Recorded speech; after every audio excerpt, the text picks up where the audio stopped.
안녕하세요. 웃음박사 김영식입니다. 반갑습니다. 사람을 살리는 웃음 책을 읽어드립니다. 오늘은 모든 사람을 무장을 해제시키는 웃음에 대해서 말씀을 드리겠습니다. 태국은 아시아에서 행복지수가 높은 나라 중에 하나입니다. 태국인들은 항상 웃는 얼굴을 하고 있습니다.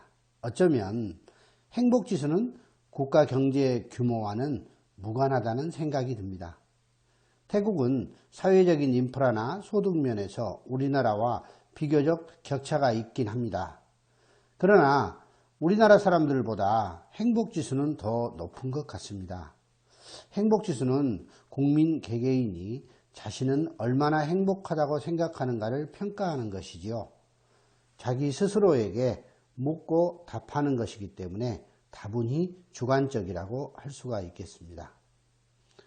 태국인들의 행복지수가 높은 까닭은 무엇일까? 현 생활에 지극히 만족하는 사람이 많다는 의미일까? 또 자신의 생활이 풍족하지 않지만 주위의 사람들도 비슷하기 때문에 상대적으로 느끼는 박탈감이 적어서 불행하다는 생각을 하지 않는 것인 때문일지도 모르겠습니다. 태국인들은 오랜 옛날부터 농업에 종사를 하였습니다. 그렇기 때문에 전통적으로 공동체 의식이 강하고 낙천적입니다. 또 태국인들은 변화없는 일상에 익숙하고 보수적입니다. 특히 불교의 윤회 사상과 이 업보를 믿기 때문에 나쁜 일을 거의 하지 않으려고 노력합니다. 도리어 덕을 쌓는 일에 최선을 다하죠. 태국은 15세기에 제정된 싹티나 제도라는 신분 계급 제도로 인해서 윗사람에 대한 순종이나 아랫사람에 대한 관대함, 겸손 등이 그들의 삶 속에 자리를 잡고 있습니다. 이젠 이런 계급 제도가 폐지가 되었고 근대화의 물결이 뒤덮은 지 100여 년이 지났습니다. 하지만 태국인들은 왕실에 대한 존경과 신뢰로 이미 하나가 되어 있지요. 저는 가끔 다문화 가족 캠프에 초청돼서 웃음꽃 피는 행복한 가정 만들기라는 주제로 웃음과 소통에 대한 강의를 많이 했습니다. 몇 년 전에 강의할 때 보니까 그 가족이 화기애애한 그런 분위기에서 즐거운 시간을 보내는 가족들을 봤습니다. 이들은 한국으로 결혼해서 이주해 오는 경우가 대부분인데요. 한국어를 상당 부분 잘 알아들었습니다. 그리고 제가 또박또박 발음을 해서 강의를 해 주니까 강의 내용 전달도 쉬웠습니다. 그런데 그 무엇보다도 바로 이 웃음소리 하나 때문에 다른 강의와 달리 감정적으로 쉽게 몰입이 되는 것 같습니다. 이 웃음소리는 세계 공통의 언어입니다. 어느 나라 사람이든지 다 하하하하 이렇게 웃지 뭐 다르게 웃는 사람들이 없죠. 이 아리랑, 우리 민족의 노래죠. 이 아리랑을 불러보면은요, 너무 놀랍게도 다 박수를 치면서 함께 따라 부릅니다. 그리고 이 가정에서 일어나는 에피소드를 하나씩 이야기를 하면서 웃음을 끌어내면 너무 좋아합니다. 그리고 박장대소를 합니다.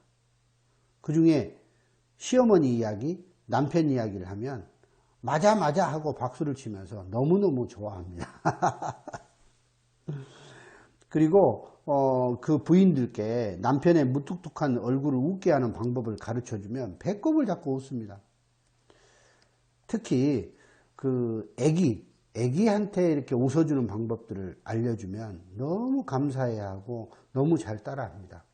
그리고 그 행사에 참가한 남편들도 어색하지만은 그 따라 해보라고 하면 아내한테 이렇게 웃는 표정들을 보면 아내들이 너무 행복해 합니다.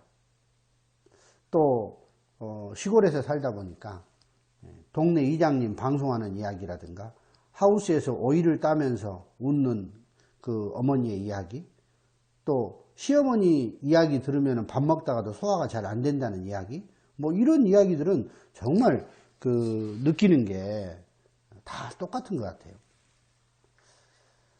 이 외국인들을 대상으로 웃음 강의를 하다 보면은요, 그들이 의외로 우리나라 사람들보다는 더 잘 웃습니다. 오히려 그들의 남편들이 더 무뚝뚝하다 보니까 이 이주 여성들이 그 부분을 참 힘들어합니다. 그리고 시어머니라는 그런 그 제도, 또 영역, 시어머니와의 관계, 이런 것들이 상당히 어렵다고 이야기를 하죠. 가끔은 강의를 하고 있는데 그 자기 아내한테 이렇게 투덜거리고 화를 내는 그 남편들을 볼 수 있어요. 정말 안타깝습니다. 나이 차이가 10살, 20살 되는 그런 어린 아내한테 화를 내는 모습을 보면서 아직도 우리는 정말 많은 의식이 깨어 있어야 될 것 같다라는 생각을 해봅니다. 또 이 같이 오신 시어머니들이 제 강의를 듣고 며느리 손을 잡고 이렇게 좀 미안한 표정으로 웃어줄 때 참 강의를 하면서 보람이 있습니다. 이 유엔의 지속 가능한 발전 해법 네트워크라고 하는 그 단체가 SDSN이라고 하는 단체가 있어요. 이 단체가 지난 2012년부터 세계 157개 나라를 상대로 국내 총생산, GDP라고 하죠. 건강, 수명, 정부와 기업 투명성 등을 종합적으로 따져서 행복도를 산출을 하고 있는데, 이 SDSN이 발표한 세계 행복 보고서 2016에 따르면은 2016년도에 대한민국의 행복지수 순위는 58위였습니다. 전년도에는 47위였다고 합니다. 1년 만에 우리나라가 11위나 하락을 했다고 합니다. 요즘처럼 정치가 혼란스럽고 나라가 어수선하면 아마도 행복지수는 더 떨어지지 않을까라는 생각을 합니다. 어떤 전문가에 따르면은 역대 정부는 경제 발전에만 치중하는 정책 기조를 유지해 왔습니다. 하지만 아무리 국가가 부유해져도 국민이 행복하지 않다면 아무런 소용이 없다고 말을 했습니다. 대한민국은 지금 행복하지 않는 나라인 것 같습니다. 심리치료 전문가의 말을 빌어보면 한국민이 이러한 정치적 불안으로 인해서 충격과 분노를 겪고 있지만은 주저하지 않고 여전히 치열하게 살아가고 있는 것은 아마도 우리 국민이 가지고 있는 근성이 아닐까 생각을 해봅니다. 이 우리나라 사람들이 행복지수가 낮은 이유가 여러 가지가 있지만 무엇보다도 관계의 문제가 가장 크다고 할 수가 있겠습니다. 예전에 공동체가 무너지고 도시화되면서 1인 그 가구 수가 급성장을 하고 있습니다. 그렇다 보니까 건강한 관계를 맺지 못하고 우울감이 늘어가고 있다는 사실이에요. 이 관계가 건강하지 못하니까 행복도가 자연히 떨어지게 되는 것입니다. 이 다문화 가정의 행복도는 대한민국의 행복지수와 연관이 있습니다. 한국인들끼리 사는 가정도 행복한 가정이 점점 줄어들고 있는 이유가 단 하나입니다. 가정에 웃음이 사라지고 있기 때문입니다. 나 자신부터 사랑하고 그 사랑을 지구촌에 있는 모두에게 나누어 줄 수 있는 큰 대한민국이 되기를 저는 바라봅니다. 저는 학생들을 가르치고 보면은요, 외국인 유학생들이 차지하는 비율이 점점 높아지고 있는 것이 현실입니다. 이 디지털 기기가 급속도로 발전을 하면서 문화의 글로벌화가 더 빠르게 확산되고 있는 이유이기도 합니다. 디지털 기기는 시간적, 공간적 한계를 극복할 수 있기 때문에 문화의 지구촌화를 더 촉진하고 있습니다. 사실 세계화가 촉진되면서 이제는 단일 문화는 존재가 불가능할 정도입니다. 국가 간에 이주민이 증가해서 문화의 글로벌화는 이제 필연적인 현상이 되고 있습니다.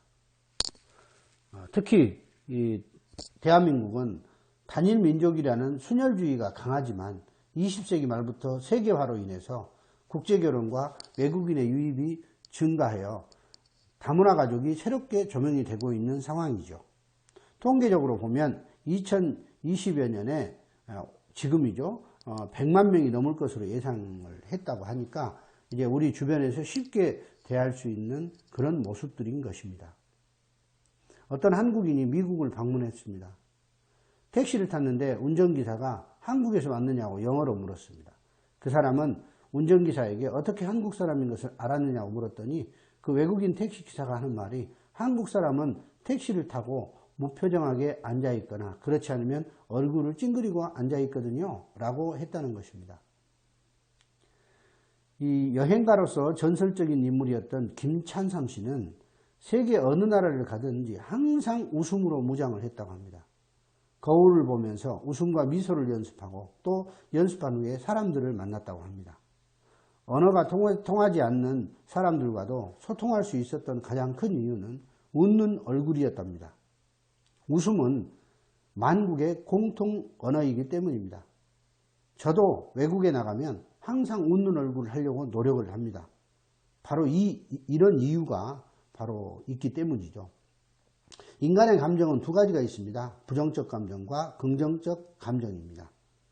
이렇듯 이 상반되는 두 감정은 같은 파형을 갖고 있는데 인간은 누구나 지킬 박사와 하이드처럼 두 가지의 얼굴이 있습니다. 좋은 인격만 지닌 사람은 없고 또 악한 인격만 지닌 사람도 없습니다. 누구나 다 양면성을 갖고 있는 것이죠. 그래서 어떤 부정적인 감정에 사로잡혔을 때는 그와 반대되는 감정으로 그것을 지워가야 합니다. 불평불만의 감정 때문에 병이 걸린 사람은 감사하는 마음을 가짐으로써 병을 치료할 수 있습니다.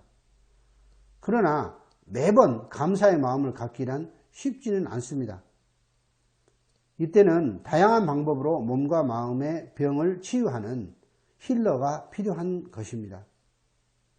힐러는 감사하는 마음으로 그 파장을 전해주는 사람을 말합니다. 이 기적의 샘으로 유명한 프랑스의 루르드의 그 샘물을 마시면 병이 치유되는 것은 성모 마리아의 감사가 깃들어 있기 때문이라고 말을 합니다. 그 때문에 미움과 원한의 파동으로 병에 걸린 사람은 그 물을 마시게 되면 병이 낫게 된다는 얘기가 있습니다. 일단 자신부터 강렬한 사랑과 감사의 마음을 밖으로 분출하기 시작해야만이 될 것입니다. 그리고 더불어서 이 다른 문화를 가진 사람이나 집단이라도 그 차이를 인정하고 존중하는 위대한 대한민국이 되어야 합니다. 문화도 마찬가지입니다.